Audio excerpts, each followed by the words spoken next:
First time ever in a comedy club, I won $50. I only went on a dare. I cried all the way from the comedy club to my house. The girl I was with named Gladys Jacobs said, "Why you crying? It ain't but $50. I said, no, you don't understand. I was born tonight. Well, I've been asking God my whole life, what's my purpose? I need to find something that I do.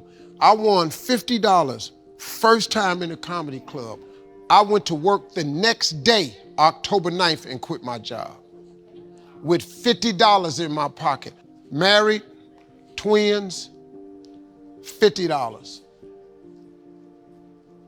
My ex-wife said, "You can't do that. That's foolishness." Her mother told me, "You're not even funny." My mother told me, "Boy, you don't do stuff like that. You work like your daddy and your brothers."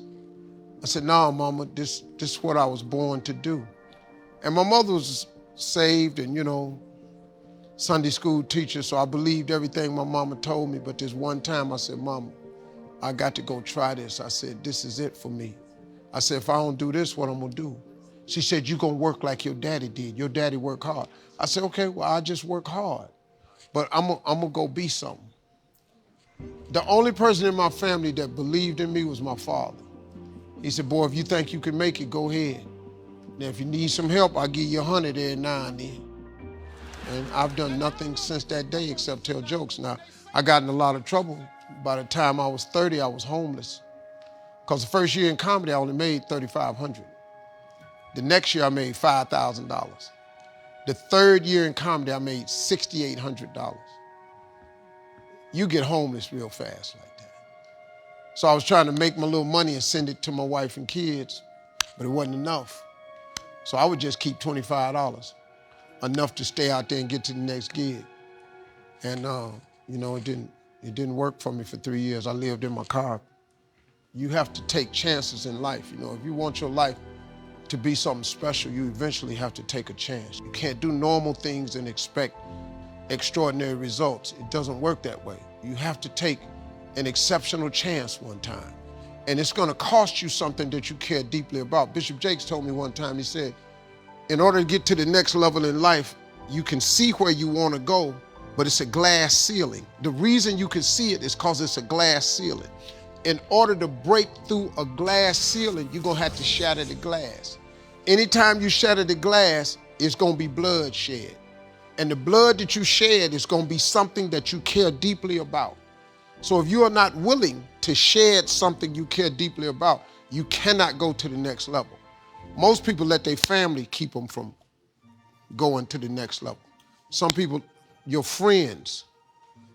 Some people, it's your job, your position keeps you from going to the next level.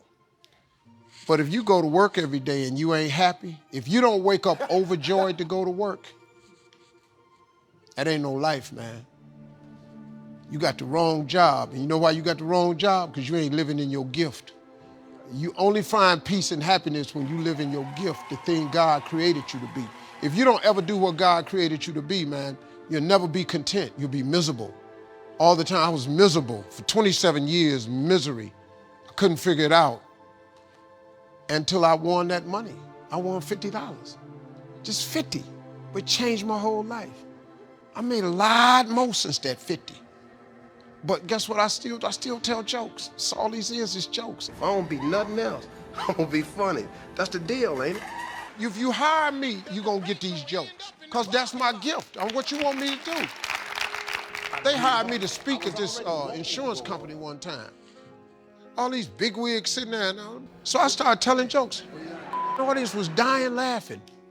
This guy came up to me and said, "I hired you as a motivational speaker." I said, "That's what I do." "Well, what's the laughing for?" I said, "Because it holds people's attention." I said, "Go ask everybody what they got out of my message today. It ain't gonna be the jokes. It's gonna be something I told you." But you got people that they don't want to hear that. But that's my gift. And if you live in your gift, you'll find your completeness. Until you live in your gift, you cannot be complete. When God created you, he gave you all a gift. All of you in here are gifted. You are gifted people. What is your gift? Your gift is the thing that you do the absolute best with the least amount of effort. Once you identify that, your life changes. God takes you to new heights. You find peace, you find joy. You wake up in the morning, you can't wait to go to work. If you waking up in the morning and you hate going to work, it's because you ain't living in your gift. I don't even have an alarm. I wake up every day ready to go to work because guess what? I'm going to go tell these jokes. They're going to give me this check. Look what I'm doing. Look, that is available to you though. That God that created you has that same thing available to you. Every last one of you. I bet he do. I dare you to try it. I dare you.